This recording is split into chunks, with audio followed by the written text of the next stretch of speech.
Right. Okay. I haven't hosted in a long time, so it's gonna be fresh for me. So I'm excited. I'm waiting We for it shall. to. Okay, I know what we're supposed to do. We're supposed to say stuff like, "Okay, I'm gonna wait for a couple more people to come on." Yes.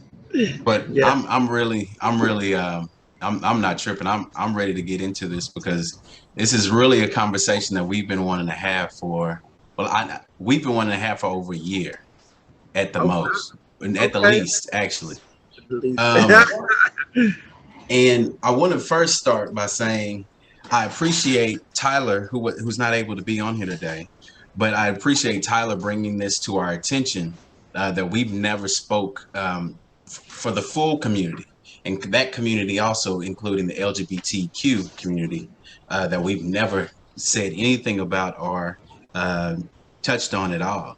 So I really appreciate Tyler from Trinity Pride bringing that to our attention, and I do hate that he's not able to make it today. We have Tony Green, famous Tony Green, here with us, and we also going to have a friend of ours that we grew up with named Tommy Jones. He's going to join us later. He's having some Zoom issues, but I really do appreciate Tony being here. And then also being a black man, giving us a black man's perspective on it, on everything that's going on. So, yeah. So, can you introduce yourself? Tell us about you, the whole run.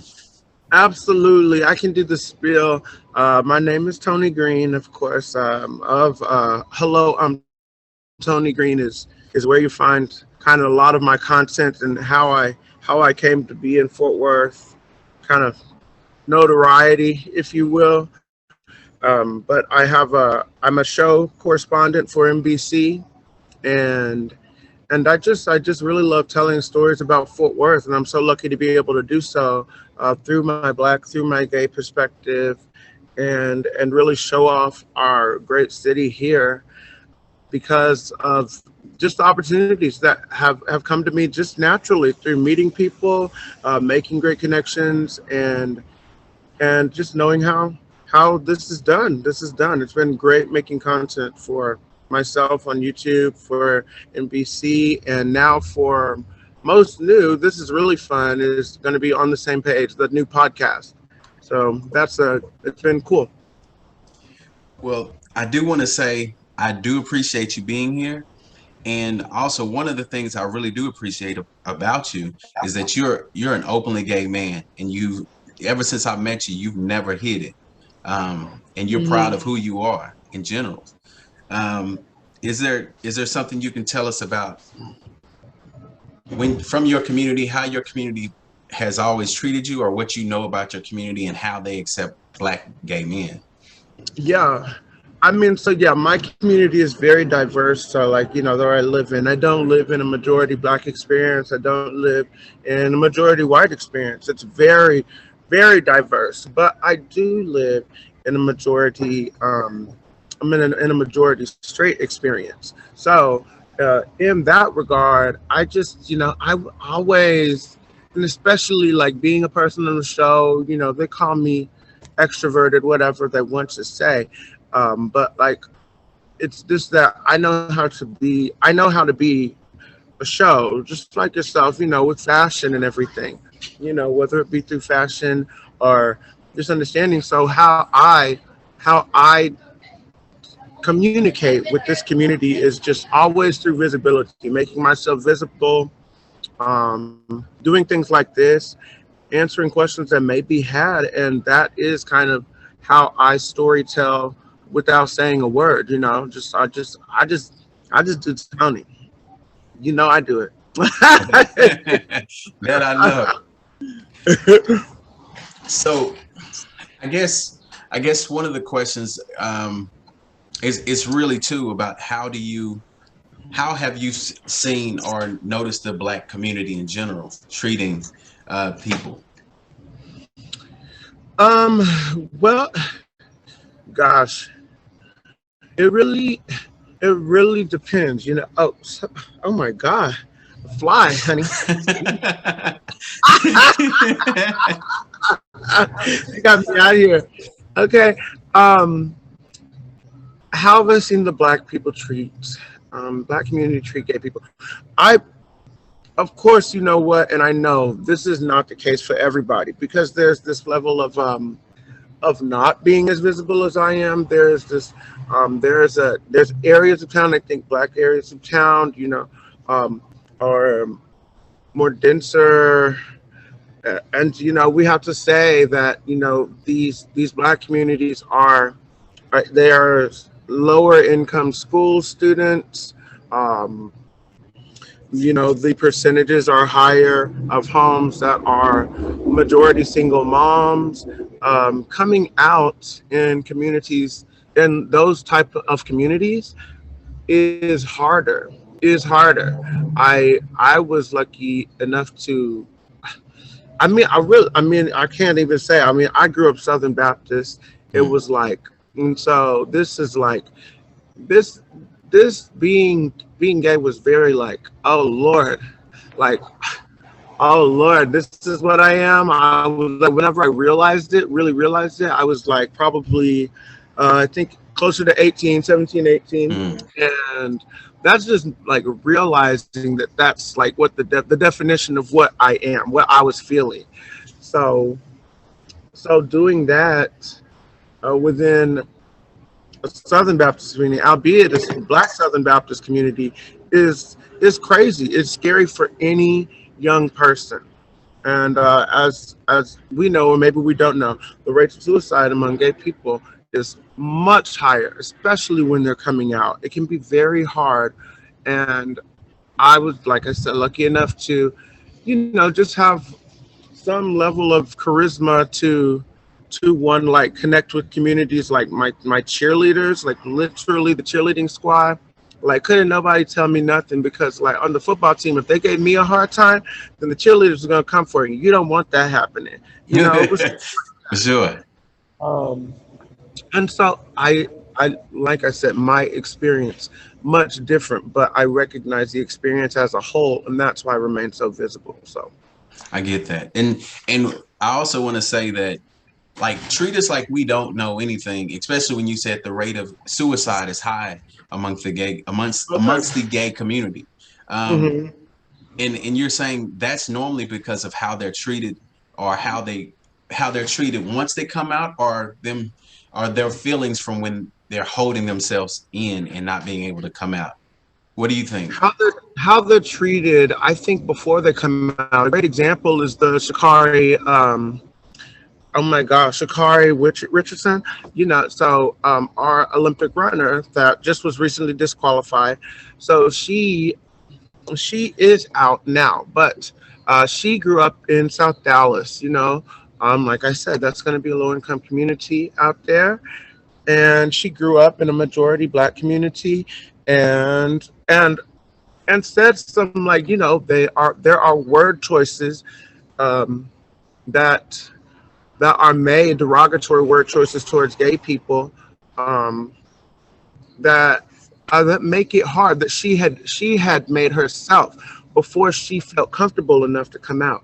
That's Mm, because she was not in that safe space to where she could make the choice to come out and be a part of not only her black community but her gay community as well. And that's why in the gay community it is so important. We always used to hear this word often, and in the gay community is creating safe spaces.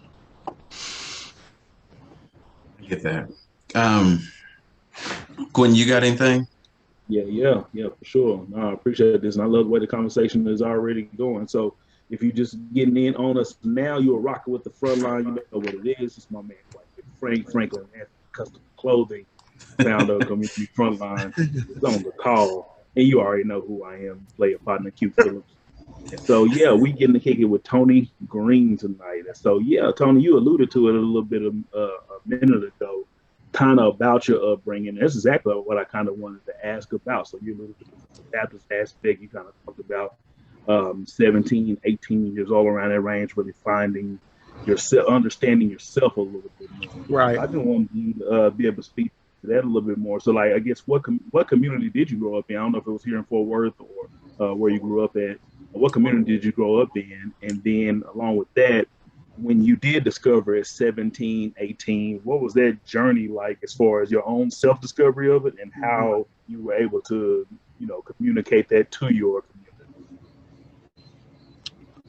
To my community. Okay, so I'll start. Okay, first question. So, my upbringing was East Fort Worth. Hey, I told you it was gonna happen. I'm saying hi to people whenever they walk by, y'all. Okay, That's what you're supposed to do. It's all good. I told you it was gonna happen. Oh my goodness. My upbringing, albeit Southern Baptist, like my family wasn't the most religious family, but I was, after going into public school systems in East Fort Worth, um, which was, I mean, that's not, I wouldn't say it's a lower income community, but still, it's the, it's just, it's, I think there's more minorities over there, Latin, Black communities. Um, so we saw that expression in schools. And then I just, yeah, I think my parents probably knew before I did, because like in about sixth grade, before I was, and not just because of anything I was expressing, I just think they just kind of like had the hint, but I hadn't said anything. So like, it wasn't the topic of discussion really, but they put me into a private school, also kind of near East Fort Worth, across from Nolan Catholic. That was, that kind of created an interesting space for me. It wasn't necessarily a safe space because, you're growing up in the church, you always are going to hear every gay person is going to hear things that speak against homosexuality, especially early. And I tell everybody I'm 30. I'm a little bit older, but that's what we'll say for the purpose. But yeah, so that being at that age and then transitioning into high school, this is kids are mean, this is just what happens. So for me, being in that space, being able to transition into a private school because of my parents probably seeing something was, and was of course an opportunity, and one I am grateful for it now because it instills great morals in people. I think that's kind of what directs me today. I don't think that the public school system, it's not their job to always instill great morals in people. A lot of people learn those in sports teams with discipline in disciplined spaces, but not always in the classroom. So those classrooms can be very mean spaces and a cruel space to grow up as a gay person. I did have some of those experiences, I will say. And yes, people started calling me gay earlier before I was starting to claim it. Like, and the whole thing is you have to, a gay person is not, you don't push somebody out of the closet. You could call me gay all I want, but I didn't know. And so I said it. I don't know. So I say that I'm gay. Like that's when the realization, and I think that's when the growth starts to happen. So like I said, that's 17, 18 years old before that started to happen. Being called gay, being called fag, if I can say, just being called queer slurs and things like that. Being called those things, that happened for sure. But those words do hurt us, but they are prevalent within our youth and that culture. So we have to recognize that today, and like I go back to it again, create safe spaces. I can't even call my church a safe space for me to be gay. Isn't that that's a crazy No, ask. and Like, yeah, yeah. and I was Yeah. Go I was on. going to ask you about that too. Like, in regards to church, Mm-hmm. do you, how does it? How do you feel the church's approach is towards their gay members? I asked that based off of me talking to Tyler, how he says that it seems like their whole job when you get there is not necessarily accepting you into the church, but their whole job is to try to get you to change who you are before you join the church. Yes, and that he's referring to a specific incident that we got to go through with a friend who is and I can speak on that a little bit, but yeah, basically we had a friend, and this is crazy. I mean, basically, just to do things within the church, to be in praise team, to lead worship, to to take. Uh, hey, boo! I told y'all. I'm going He down. he's a celebrity. Just I'm, FYI, from the jump. I'll be We down talked there. about this. I told y'all. Oh my God. But like I said, to reiterate, we have a friend to take upper positions in the church, to lead worship, to be on praise team, to lead small groups, um, things like that. We had an instance where, and this is terrible, like where our friend was, and this happened multiple times within the church community. We hear this story far too often. I basically sent a letter or sat down by a pastor and said, you know what, we love you, we accept you as a gay person, but to be a member here, even to be a member, um, to give your tithings to the church, to be a member, like they would ask that as you are homosexual, that you not act on those feelings to be a member in that way, or it's okay, just you can be here with us because we love you, we accept you. You can, but you could act on that, but you cannot be a prominent face of this church. You cannot be what this church represents when you are exactly what the church represents, which is the Lord. Hello. And everybody is that. Everybody in those communities. I don't think that should ever be, but that churches would do so far as to say that you could not act on your homosexuality, that you could not be married with the man, you could not bring him, you could not have a boyfriend, and so that creates a community and a culture where these kids are like, what what am I doing? Because I'm gay. So, and I want to go to church. I just want to go to church and be a part of this community because it's a community of great moral spaces of where you can learn so much and have so much to give. And gay people have this much to give as well. Um, so, and hello, I mean, come on now. I mean, I can sing, honey. So, you're going to try to keep me off the stage? Okay, that's crazy. That was crazy. That was crazy. It's your loss. So, yeah, as far as the church goes, but that was my experience. And so I know that, especially as a black gay man, like we create spaces. I think that even our white gays don't do a good job of creating safe spaces for even their black gays. It Mm. has it's like something within even that culture. So it's something that they have to work on as well. So it's across the board. It's something that must constantly be worked on. And I come back to it all the time. So that's why I remain visible. You're gonna see me out here in my outfits and my looks and my heels if I want to, then you're gonna see me because that's what I have to do to make sure that you know that where I go is a safe space for me. Hmm. Hmm. So that goes right into a question I was going to ask. Okay. Outside of just yourself, you being a safe space for yourself wherever you go, Hmm. where are some of the safe spaces for people?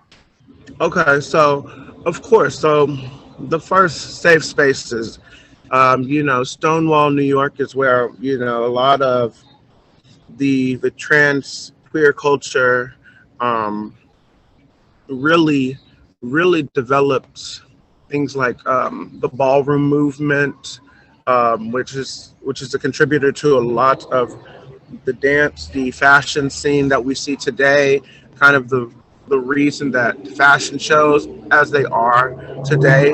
Um, are what they are. Like, I mean, that's great for you to know, Franklin. Like, just like the ballroom scene, which is a underground dancing. Vogue, of course, is a proponent of that. These were runways, safe spaces that were created so that we can we can have a space. We can have a space. So that, and I mean, yeah, just look at, I mean, the contribution to culture, to think that, to develop from that. And that's why we have fashion shows, these shows that are shows, like how they Hmm. are and the way that they are, how you make it like, you want to see this look. Like the reason that you do it in that way is because of the underground gay culture scene that was creating a safe space for gay people. So that's important to say. The ones that are here in the city, so we don't necessarily have a neighborhood per se. Um, but I say a lot of times on Magnolia, whenever they're like, when two or more are gathered, like we might have a few of our gays over here at, the chat room. And then whenever we all see each other, and it's just a running joke, but it really is kind of true. We're like, oh, it's the gay bar today. It's like, yeah, the straight people are just coming to see us, honey. So, but I think that we create spaces like that where, on Magnolia, specifically South Side, near South Side, has a lot of safe spaces. Making sure that these flags are up.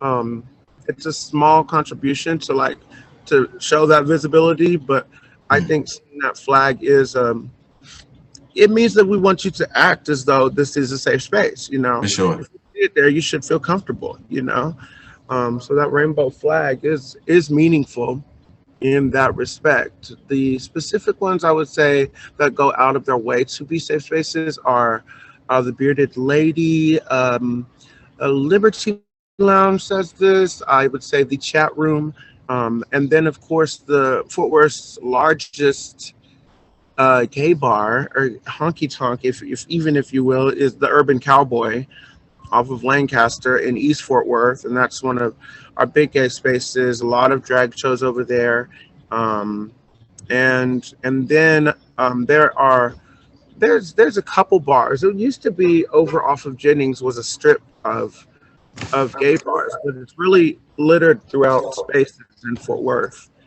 Um, Spaces that coin themselves as safe, even if they're not specifically gay bars. There are just, and so yeah. But you see a lot of it in the bar culture, in the bar scene. Those things are where these safe spaces are, and where gay people can go to be together, and yeah, and just have safe. So it's weird to say that it's like it's just like at the bar, but Right. those are safe spaces.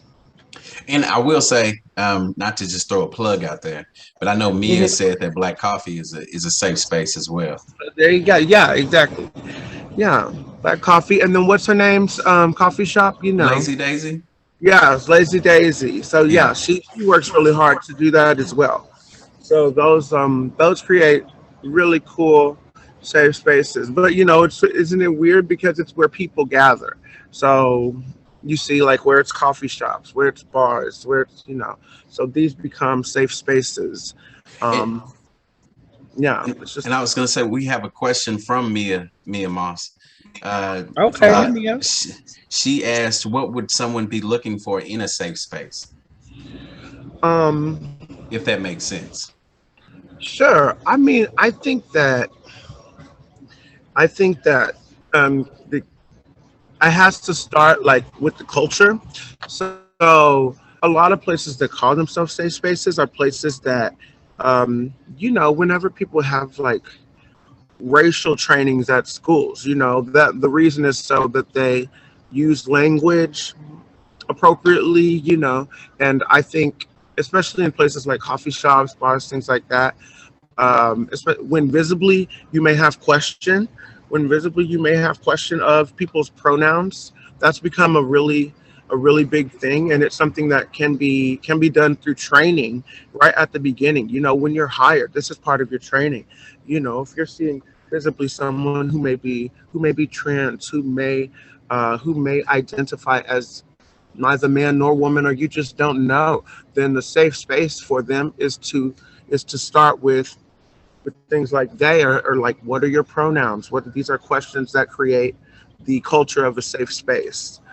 Um, just so that people can identify how they would like to identify. They don't have to identify as gay right away, but they can identify as as whatever gender identity they want to be within. And I think Indeed. that's an important thing for that businesses can do. Right. Hmm. Indeed. Well, Can much I? like you saw there, y'all, we got the chat going. So if you're on the Facebook Live, please make sure if you have any questions for Tony Green, please make sure to go ahead and throw those in the chat. And so we see the brother Troy on what it is, Truth Realty in the building. So make sure that you tune in to Perfect Mode because you know that's coming up on Sunday at noon. We're gonna have that popping. What up, Big Herb? What it do? We already got Mia Mouse in the building. Y'all got to make sure you stay home. Y'all know what it is. There's a staple. But yeah, any questions you might have for Tony Green, want to make sure you throw them in the chat. Thank you for the hearts and love and those who tuning in with it. And so today, as you can tell, we're having this conversation um, about the LGBTQ community, and really was just a listen. So we got Tony Green in the building. He come, he over there being a celebrity. He got to do what he got to do. We ain't mad at him. And And, and so in no way were we trying to make Tony be the LGBTQ representative. We had other folks, I promise y'all, but we had and I was gonna say, somebody had to back out. So, but Tony's holding it down for us. but Tommy's on the live. He couldn't get in because Zoom wouldn't act right, so he did join the live. Just wanted to throw that out there. I don't know what it is, Tommy. Yeah, I'm gonna go ahead and take your little excuse that you saying back right. I bet if I it was will work right now, you'd be on the Zoom. And I will say this: Tommy is an individual that I've always known, in general, to always be out. Like he's been gay ever since I've known him, and he's always represented his flag. I remember what was that, the last day of school? He wore a dress to school in high school. Yes. And he didn't, and he never cared what people thought. He just wanted to be himself. Mm-hmm. But Tommy was also an individual that was prepared for the feedback or whatever he got from public school, and he had hands too. He had hands. Tommy could fight his butt I'm off. assuming he does have them hands. I don't know. Oh yeah, he probably still do. Yeah. But I just wanted to make that known. He told me a few stories before today, and I just hate that he wasn't able to get on. But I am very much appreciative of Tony being here today. I want to ask Quentin a question, if you don't mind me putting you on the spotlight. My question is, how do you feel that the LGBTQ community has to have a safe space? Like they need a safe space. What does that sound like or mean to you? Yeah. So one, it sounds stupid. Let me tell you why it sounds stupid. It sounds stupid that any group of people need to have a safe space, because what that means is that people are not making safe all the spaces that should be readily available to all of us safe in the first place. I know that many affinity groups, Black people, Asian community, Latinos, LGBTQ, are having to find these spaces to be able to really feel free in order to be able to be themselves. Young people are having to find these spaces nowadays to be able to collaborate with one another and really feel like their voice can be heard and they can be authentically who they are.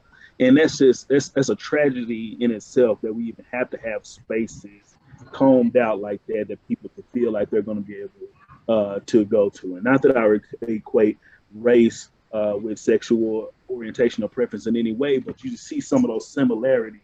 And okay, we know Black folks, we can go on this side of town, or we can go to this particular spot, and we're going to avoid this over here.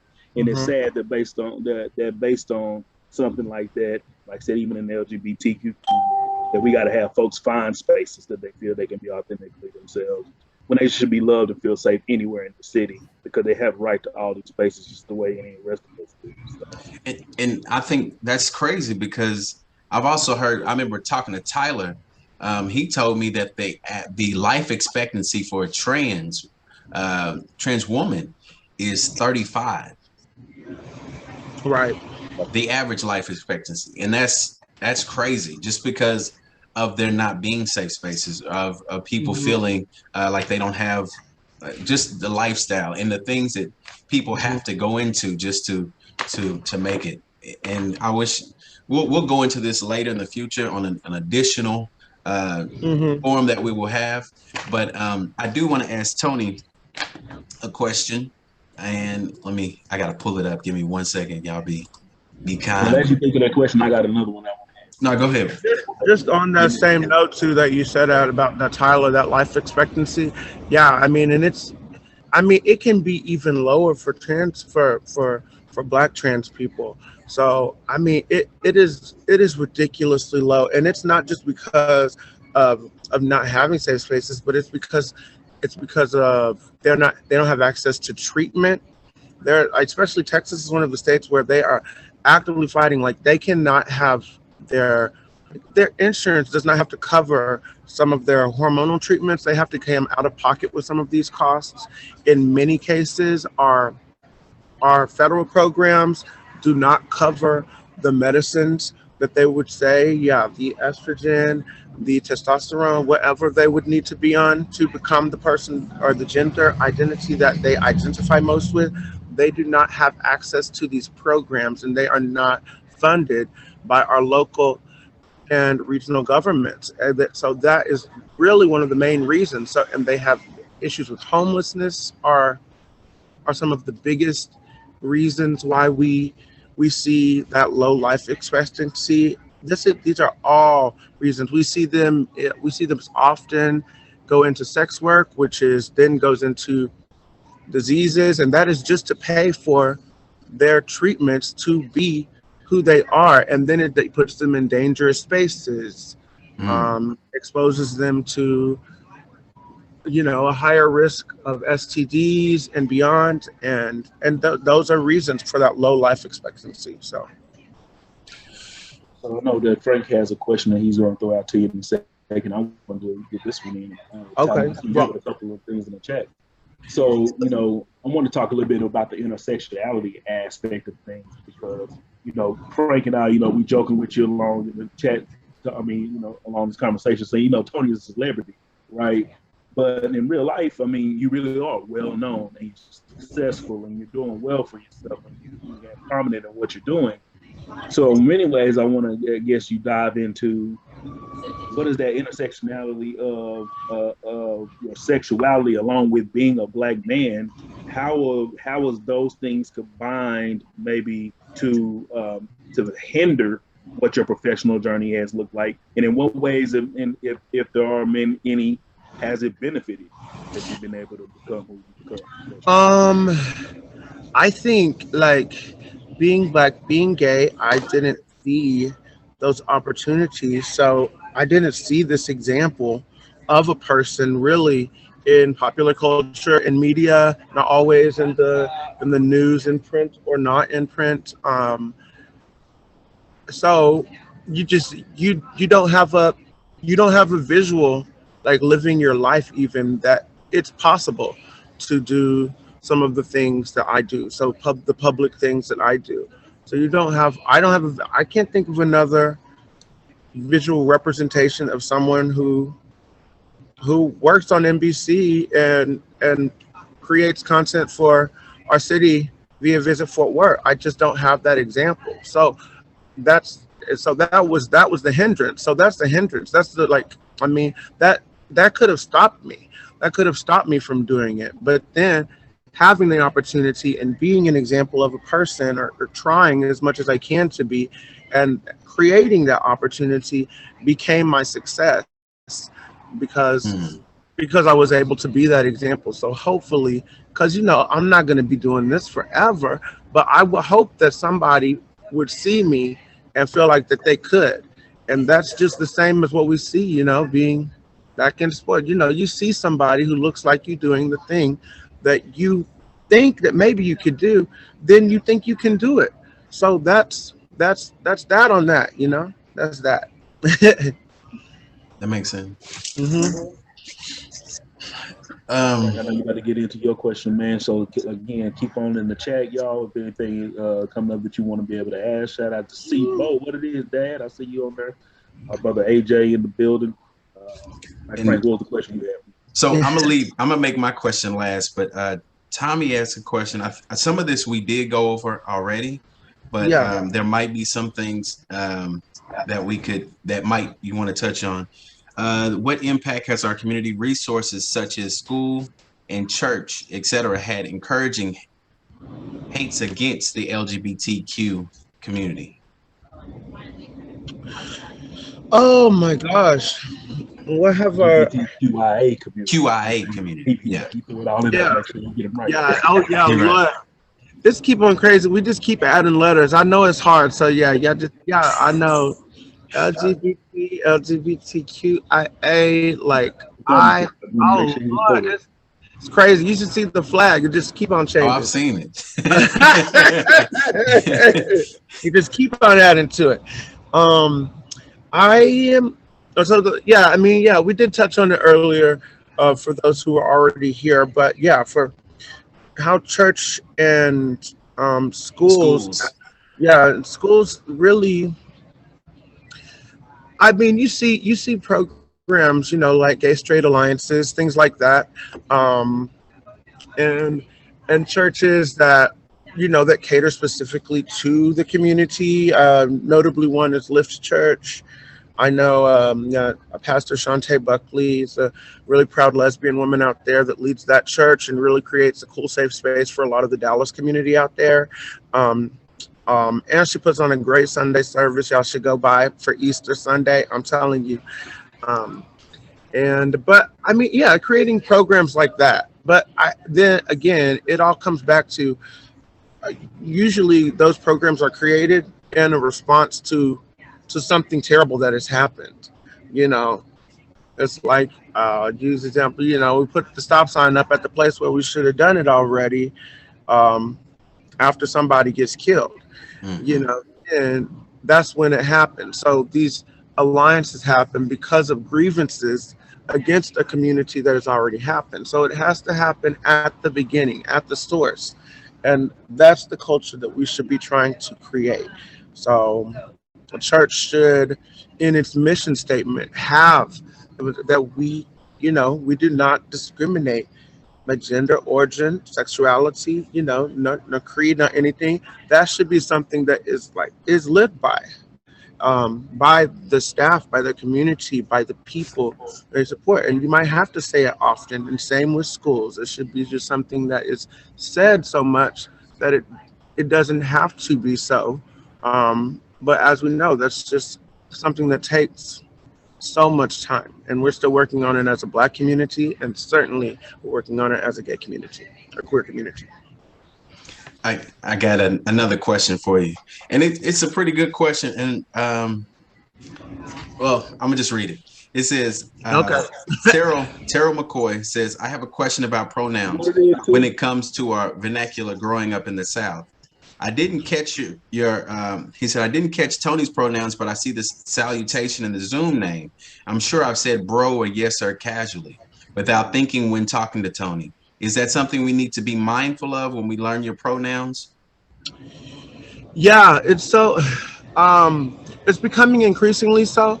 And like I said, I think this is more um like an age thing than it is what we have to do. But like, Lord, I mean, people's gender has throughout history been had so many definitions. So it's just like, as an American culture, we don't really address pronouns that often, especially outside of in print.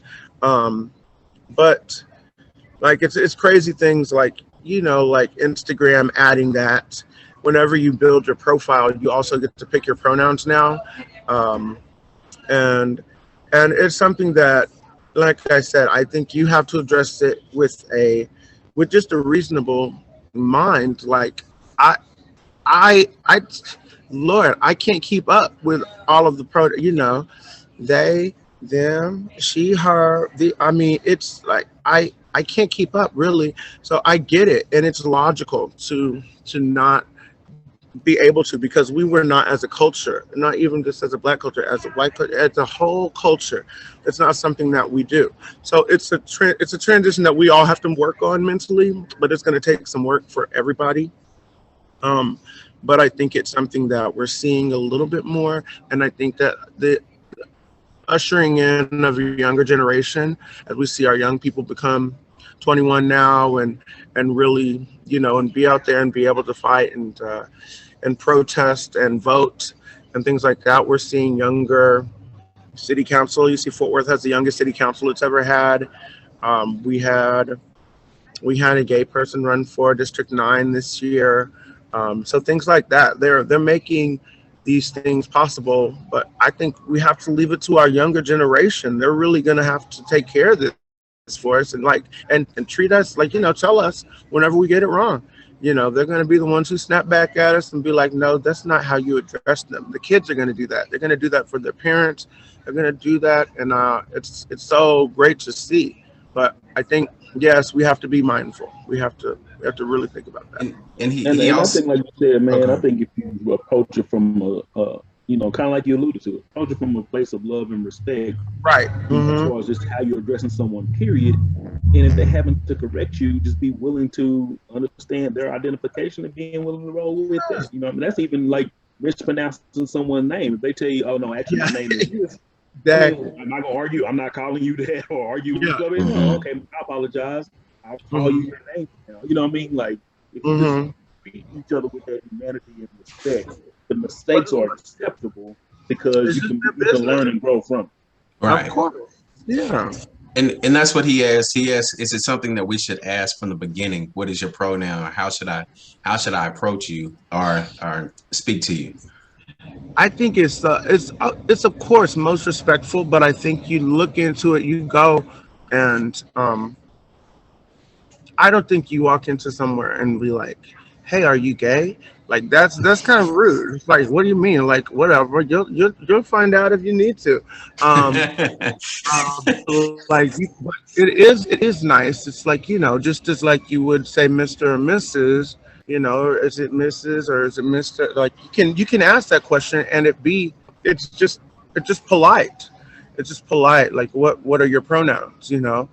It's it's hard to get used to. It's a weird thing to get used to, but I think like if you have a question in your mind about what someone's pronouns might be, then go ahead and ask, because you just so that way you don't disrespecting them. And then if you do get it wrong, then they can tell you. But I don't think you have to do it right away. I think kind of when like use your common sense here. If you get some feeling that you may need to ask, just ask.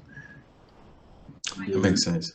It's You know, not Did rude. Tommy in this chat, like he asked questions. I Tommy just know. start asking questions and actually answer the question, and then we'll tell folks.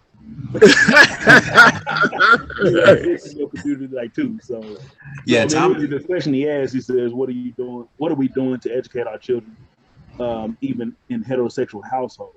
What do you advise parents to That's a good do question. to Yeah. bring awareness of hate to the LGBTQI children?" And so, Tommy, I would love for you to put an answer in there. But Tony, if you would like to answer that.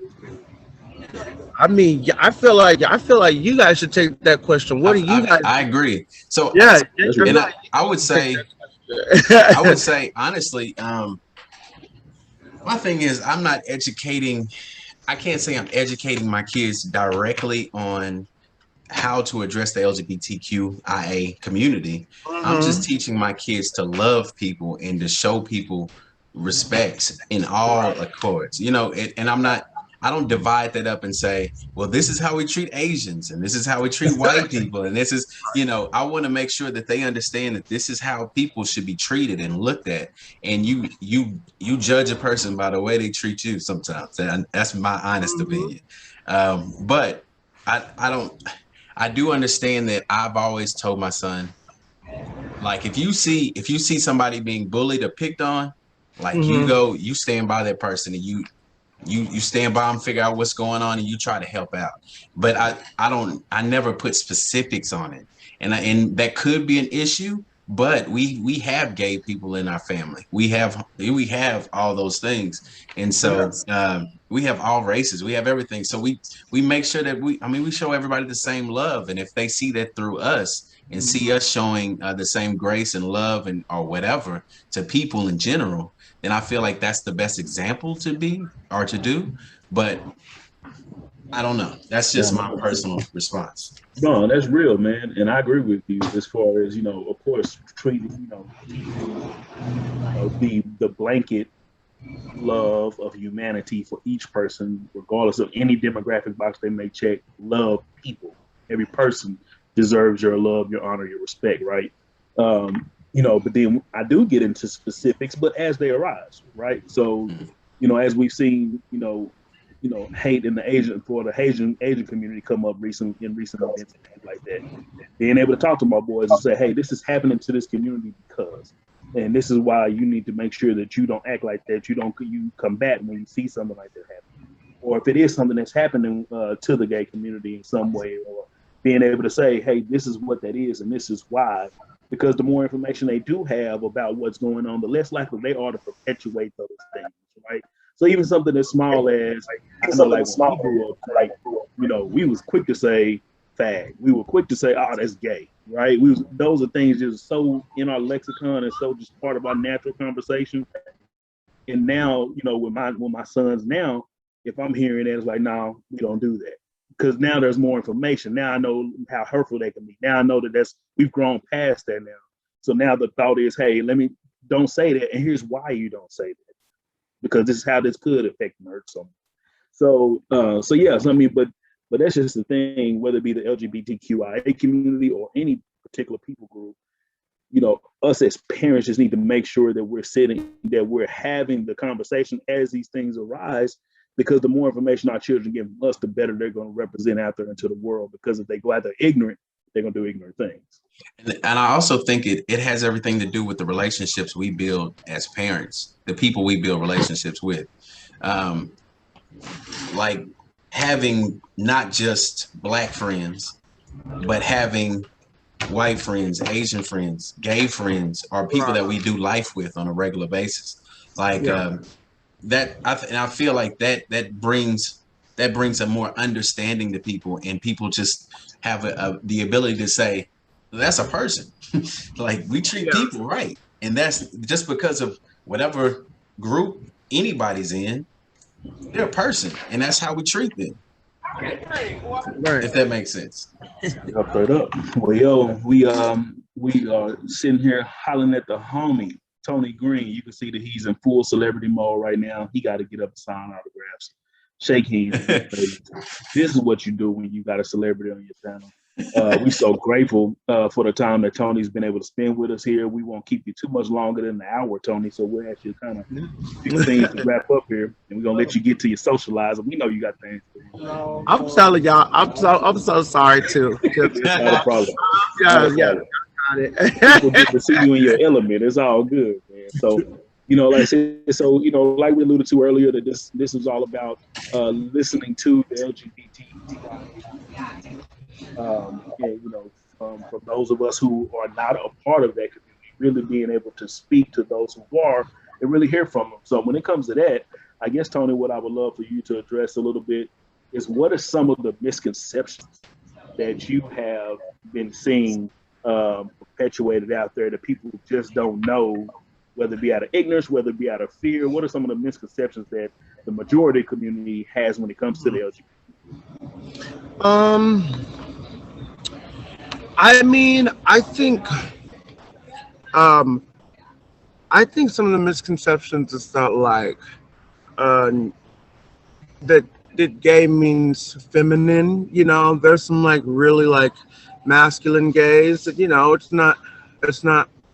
it's not anything. The lesbian means more masculine. Those are misconceptions and things like, I'm sorry, and questions like that really, but really, it doesn't take a lot more than just common sense to just be respectful and not assume things like that. And then if so, then find out through getting to know that person. If that person is respectful to you, then masculine or feminine as they may be, it's just, again, we get back to it again every time. I think we keep coming back to just recognizing people as people, not their gender, not their queer identity, Um, and that's I think coming from a place of importance. Other misconceptions, well, I can tell you what's not a misconception is that the gays created brunch. Okay, and we gifted that to I get to tell you things like that. So y'all get to come to brunch now because we made that. Okay, we made it fabulous. And um, we can't say that we can't say always the gays are more fashionable. You know, they can't always do what like Franklin does even. Yeah, Okay, so y'all can't always say that. My boy, quite frank, be making us look right out here. You know what I mean? Like, there you go. See, okay, so you can't always say it. So you just you gotta. run on that one, man. Yeah, okay. Yeah, so My those sister are Mia told me thank you for brunch.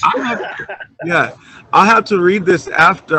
If I think of more, I'll throw them in the comments. So Tommy should, Yeah, you good. if he says something, then throw them in the comments down there, Tommy. Oh, Tommy Yeah, also said masculinity is taught in a lit of misconceptions are that gays are weak or less than smart. Some also Mhm. feels gays want more than what's fair and equal.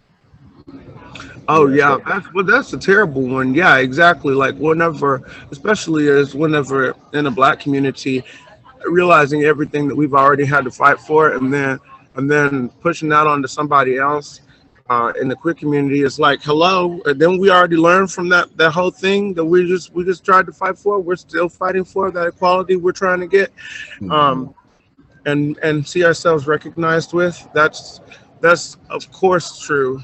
And yeah, I mean, yeah, they're weaker than or less than. It's crazy. I mean, I'm like I'm 6'3", 240, so I didn't really have to do that. I was on the football team, so I know that there's a lot of gays out there that didn't have to get that. That do have to go through being seen as weaker or less than. But I guess I always had that on my side, so it's not something I think about too often. I was like, okay, well, you're not gonna touch me, huh? Okay, so or we don't have a problem. So that was that. But it's something to be addressed. And I was I think we're gonna wrap up, Gwen. yeah. We're gonna get them out of here in a little bit. We got about 4 minutes. 4 minutes. Is there anything that you wanted to say? And I did have one last question. I feel like you might have already answered it, but Hmm. I want to go ahead and ask it anyways because I wrote it down. Okay. What are some of the things that you think are important for individuals to know coming from a black gay man? Important to know coming from a black gay man. I mean, gosh, important to know is just that I say that I am those two things a lot, but I say them so that I don't always have to. Like, just because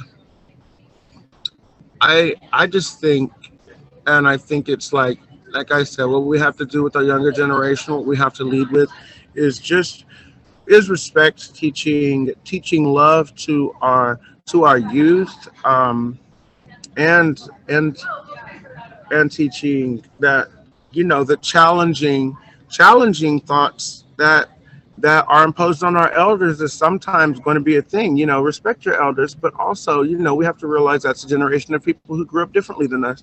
So challenging some of those questions, just creating the culture that we want to see, um, the generation that will be before us get the opportunity to lead into. So many people online are getting to do things like this, forums like this, and we should continue to have these conversations, um, with our coworkers, especially if you see this in your workplace, if you see this in your church, and if you see this among your friend group, then be a part of the culture that changes that narrative, and respects just as we respect each other, coming from a black gay man. And then just check out me on NBC, and you can see for yourself. Okay, For you'll sure, see for sure. important as a black gay man for sure.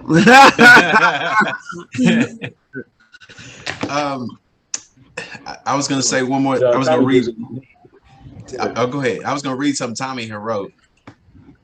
Yeah, because he talked a little bit more about those misconceptions, and two of them in particular, I think, are right on the money. So it's funny, but Pride was created to give gays a voice and to feel okay in their own space, not to push some agenda or to turn your kids out. So I love that he put that out there. And then I do too. misconceptions that we want everyone to get gay is hilarious, is what he said as well. So, It's absolutely. hilarious. So, Oh my gosh. And I think this, so I want to say this before we jump off. Us finally just doing this makes me happy because I felt like I fought hard to get this to happen. And I'm glad that we're finally speaking and are touching on this subject, in speaking on this community that has been missed and unheard from us. But I feel good knowing that we are about the community in general. So yeah, y'all, as we get ready to wrap this thing, I mean, straight up, again, he got to toot his own horn. I tooted my brother Frank. Thank you so much, man, for wanting to push this. This has been something that Frank has wanted to do because, you know, as Community Frontline, we want to make sure that marginalized voices are heard here. We want to make sure that all people are welcome, accepted. We want to make sure we're doing our part for the greater community, and that includes all of our brothers and sisters. So I'm so glad that we've got to the point where we can actually get this one in, even though technical difficulties, scheduling, oh and my everything gosh. else. But we got it popping. And with that, we definitely want to thank my brother, my family. I love you, Tommy Jones in the building. I know he's just in the chat, but we still love you, man. And then, of course, the homie, Tony Green, the celebrity, man. Thank y'all so much. Thank y'all. Thank you for having me. So this is Community Frontline, y'all. Y'all know what it is. Y'all will be looking on all our platforms, seeing what we got coming up. We definitely want y'all to the community garden with us. Helping out with that. We'll have a few other events. You know the forums are going to keep coming. And bottom line is, no matter what demographic box anybody checks, if you're part of Community Frontline, that means you're about the whole community. So make sure you show love, honor, respect to every human being that we got, because they all make up the worth, and Community Frontline is about the worth. All right, Frank, anything before we jump out? Tony, what's your handles? Oh yeah, so make sure you give me a follow, okay? At NBC Texas Today, that's where you can see me on Channel 5. It's on at 11:30. It's on 6 days a week, so my segments don't air all the time, but I'll be always trying to contribute as much as I can to that. And you can find me at Tony Everyman on Instagram. And hello, I'm Tony Green. Look for some more content from that. And then if you want to hear the podcast and get into it, at On the Same Page podcast. I don't have anything. Just happy to be here. We're gonna be fashionable, stylish in our Franklin Anthony suits. We're gonna hit brunch because Tony gives it us that. Yeah. Bye. Talk to y'all. Thank you. All right. Bye. Mm-hmm.